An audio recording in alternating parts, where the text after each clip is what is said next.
right, thanks for tuning in once again. It's Ishmael Sistrunk with the St. Louis American and STLamerican.com. Here with Palmer Alexander III, our Rams Roundup columnist. Palmer, the Roundup this week is going a little bit differently than what we might have expected.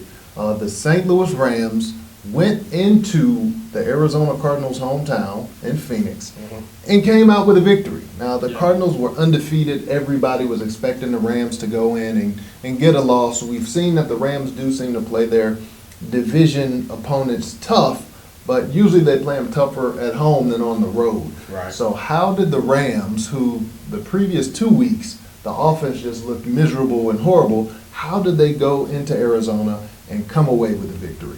One thing they did was they got Tavon Austin more involved in the game, and that's one of the things I kept on saying. I know you're tired of hearing me say that, but they made him a part of the offense, and then once they started giving him the ball more, he had to be accounted for, and it started kind of freaking the Cardinals out. I mean, look at the touchdown pass that Stedman Bailey got, it mainly because of just the end-around action, with the Rams giving him the ball more. And with him getting the ball frequently, it left big gaping holes for Todd Gurley. Todd Gurley had a phenomenal game, ran for over 146 yards, and that was possible because of the Rams finally putting that ball in Tavon's hand more often, whether it's jet sweeps, throwing him the football, and open up so many different things for that offense. Yeah, and Tavon Austin has 6 catches, 96 yards, I believe. And like you mentioned, Todd Gurley, 19 carries, 146 yards, only 2 yards at halftime. Why was he being stuffed in the first half, but then just ran wild in the second half? Yeah, it was, like I say, it's because it was 10-6 going into halftime. And again, it was just what the Rams were able to do with Tavon. And when you have that type of player, that type of talent, and he's a home run threat every time he touches the ball, and they run a lot of that, end around stuff, and they always show the jet sweep action. And sometimes it just even going through the motion kind of gets teams out of place, out of position. I think the Cardinals were trying to do everything they could to keep Tavon from being effective. And with them doing that, it caused a lot of lanes to be open, especially on that weak side of the Cardinals' defensive line. And again, it was just big gaping holes for Todd Gurley to run through. And the most important part about with him, he just runs straight through the hole. He's not trying to jitterbug and do all those other things that you've seen guys do over the years playing for the Rams. He just see the hole, hit the hole, and just take off. Now talk about Nick Foles, a quarterback. Again, as the Rams' offense in the previous 2 games had sputtered, Nick Foles did not look like that confident, capable quarterback that he did in Game 1. Well, in this game, he threw for 3 touchdowns, had a very solid game, led the team to a victory. They actually could have had another touchdown late in the game, but Todd Gurley chose to get down and run out the clock. I think on that last run, I think he could have got to the end zone. Yeah. He had a path where if he lowered his shoulder, he could have gotten the end zone, but he said, hey, let's play it safe, not take the hit. I'm going to get down. But why has Nick Foles, why did he look so much better in that game? Well, he looked better because he's a good quarterback for the most part. The Rams don't have the best offensive line. They don't have the best receivers. But he is making plays and they're executing. I mean, I think after this game, he has a total of 5 touchdowns, 1 interception, 865 passing yards, has a quarterback rating of 96.5. And just think about how much better his numbers would be if guys were actually catching the ball. I mean, Jared Cook dropped 2 passes in that game. 1 pass was a touchdown in the end zone, but he let a guy that's 5'10", kind of swat his arm. And like we talked about, he just missed time in his jump, or he would have 4 touchdowns. But Nick Foles has done a great job since becoming a quarterback, not turning the ball over. He's had a couple of fumbles, but that game right there against the Cardinals, and the Rams didn't have a lot of possession, but he made the most out of every possession, and he made good throws, and they made the catches when they needed to. Now let's go to the defensive side of the ball. The Rams are going up against Carson Palmer, who's one of the better quarterbacks in football now, that he's playing healthy. How did the Rams' defense stop the Arizona Cardinals offense? Well, they did a great job of, they bend but didn't break. They blitzed a lot from the outside. You saw Mark Barron and LaMarcus Joyner pinching in a lot on the ends.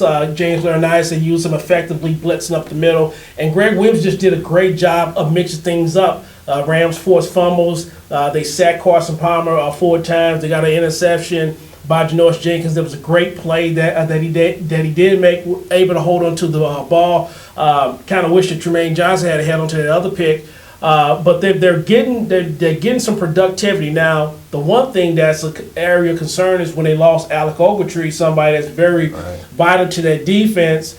And the thing is now, where do the Rams go from there? Because he's one of the best players on that team. As a matter of fact, he still led them in tackles despite getting knocked out of the game.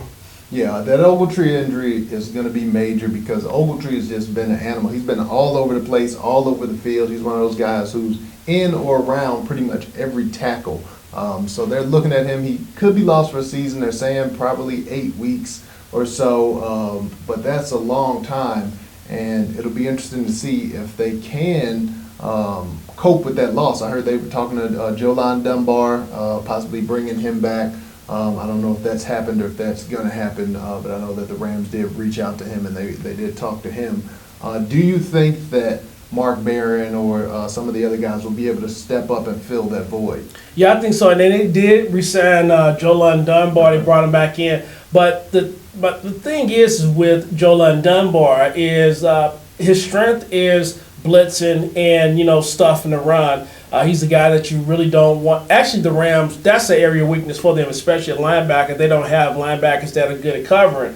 Mark Barron is at his best when he's playing up inside that box. They call him a box safety or a hybrid outside linebacker. And you see him blitzing a lot and up there trying to, stop the run. Again, he's somebody that has some trouble from time to time defending the pass. But now all of these guys are going to be pressing and duty, and you'll probably see more.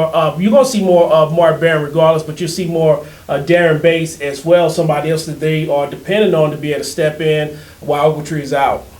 Yeah, so it'll be interesting to see now. Of course, the defense did well in that game, but they're going to have another tough matchup coming up this week.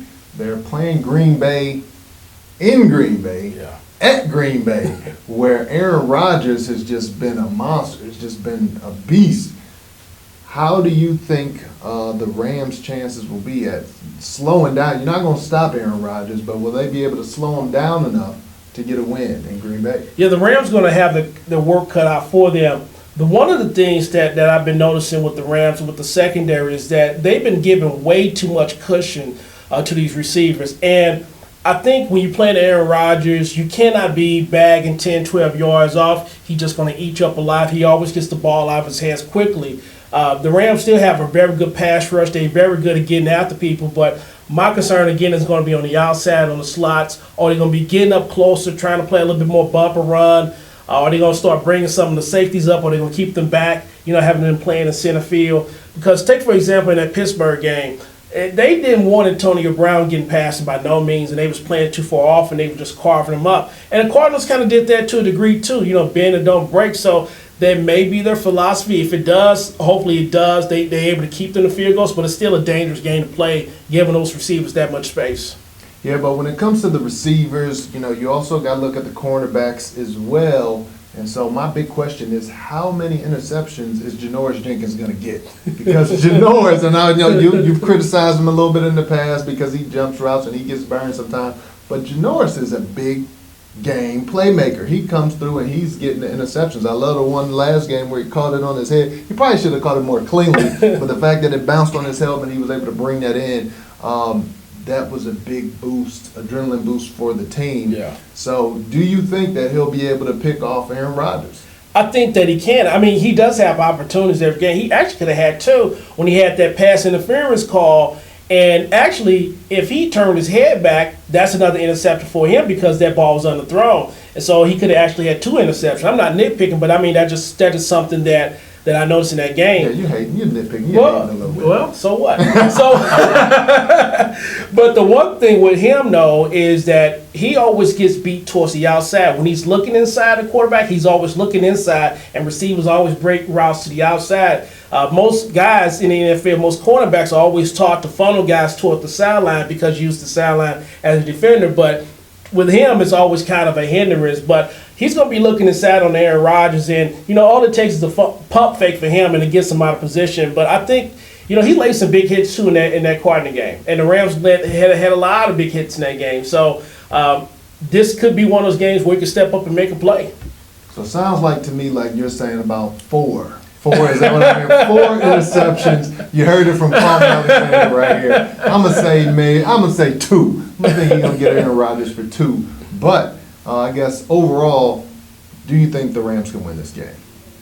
Yeah, I think they can win the game. That doesn't mean they are going to win the game, but I think they can win the game just for the simple fact they have such a great pass rush, and they're managing to move the ball with the least amount of possessions. And that's the crazy thing. I mean, the Rams are losing in time possession. They're losing in overall possessions during football contests. The defense spends a lot of time on the field. But in that game against the Cardinals, they really got the most out of possessions. But here's one footnote. The Rams always play well with inside the division. They only have 6 division games. This is a non-conference game.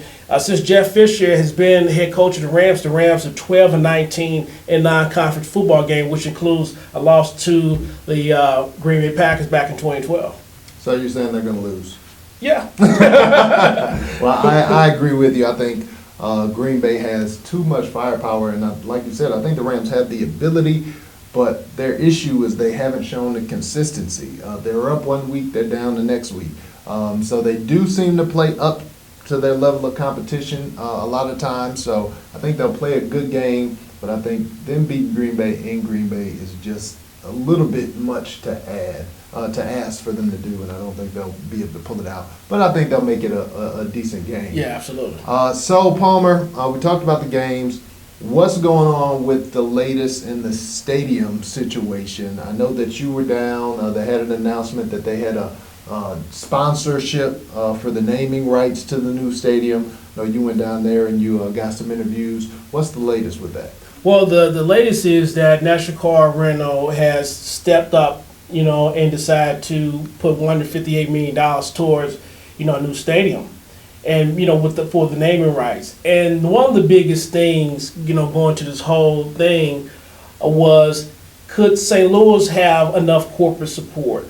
And this shows that a privately owned company whose headquarters is based in St. Louis, they employ over 5,000 people, they step forward. And when I talked with Dave Peacock and we was walking inside Union Station, it almost seemed not like a fluke, but it kind of came by surprise. I mean, just think about you're trying to create something, and then you need corporate sponsorship, and here it is that you got $158 million that wasn't so much accounted for. So you got a $158 million jump start. And I think that's great for this stadium project, because a lot of people outside of St. Louis didn't think there was enough corporate support, but here it is right there. Yeah, definitely. So it'll be interesting, and the dynamic that interests me always is that, in St. Louis, you can tell that you have a city that's fighting to keep the team. When you look at San Diego, when you look at Oakland, you really don't see that. They're like, we're not really doing nothing. Y'all got to do whatever you want to do for yourself. But St. Louis is really fighting. So I think even if the Rams leave, the NFL is definitely taking notice of that. And I've heard some people say, if the Rams leave, why would St. Louis ever get another team? They lost 2 teams. But this really isn't on St. Louis. This is just Stan Kroenke just wants to take them to a more lucrative market. But St. Louis is supporting the team despite, the up and down inconsistency, the fact that we haven't made the playoffs. You're still seeing the corporate support, you're seeing political support, and you're seeing support from the people as well. Right. Now, there's definitely a part that says no welfare to billionaires, and I understand that. Like I said, I agree with that in some sense. But you're seeing just a level of support from St. Louis that the NFL can't ignore it. Yeah, they can't ignore that, and the crazy thing is that this situation always changes. I mean, just the other day, Jason Locken Ford, CBS Sports said the Carson deal is 4 votes away from being done, and then you get Jason Cole from Bleacher Report, somebody that I've interviewed on the podcast, that he's talked to 5 owners that want the Rams and the Chargers in Inglewood, in which I just yawn at that because there's just 5 owners. You got another 27 owners, you know. So if Jason Cole was saying, well, there's 4 votes away from the Rams and Chargers, okay, that's something different. But it's October now, and there's still a whole lot of things, to be done. I mean, they still have to make the presentation before the Board of Aldermen, which I don't, after talking with Peacock, it's going to get done, and it will get done. There are just some politics that are in play, and that's kind of the nature of the business. A lot of people don't like it. I don't like it, but that's just kind of how it goes because everybody wants to get a piece of this pie. They're not stupid, man. They know what's going on. They know what they need. Some people are just trying to secure things for their particular constituents that they represent. All righty. Well, Palmer, I know you mentioned the podcast and you mentioned the interviews. Where can people find out on all this good work that you're doing? Follow me on Facebook. Follow me at Twitter at the legend KIL, 1 L kill, but kill still kill. Follow me at In the Zone Sports. Do a weekly podcast, and it's uncut, uncensored, unstepped on. Obviously, this is a family, related show, so I get a chance to really open up. I always start with a monologue, which it's always about something. My most recent monologue was about Josina Anderson and how she feels about the St. Louis American. So, check that out. Check it out. You and Stephen A. Smith with those monologues. but I'm better looking than him, though. Hey, I'll leave that to the viewers to decide. I'm not getting into that at all. Please. But you can follow me on Twitter as well. It's just at Ishmael Sistrunk. Or follow us, the St. Louis American, at STL American Video on YouTube, our Facebook page as well. We're getting all types of good content, the latest updated in sports and just in community news. So make sure you tune in to us. And as always, you can visit us at stlamerican.com. But once again, I'm Ishmael Sistrunk with the St. Louis American and stlamerican.com. Here with Palmer Alexander, and we're signing off from this week's Rams Roundup.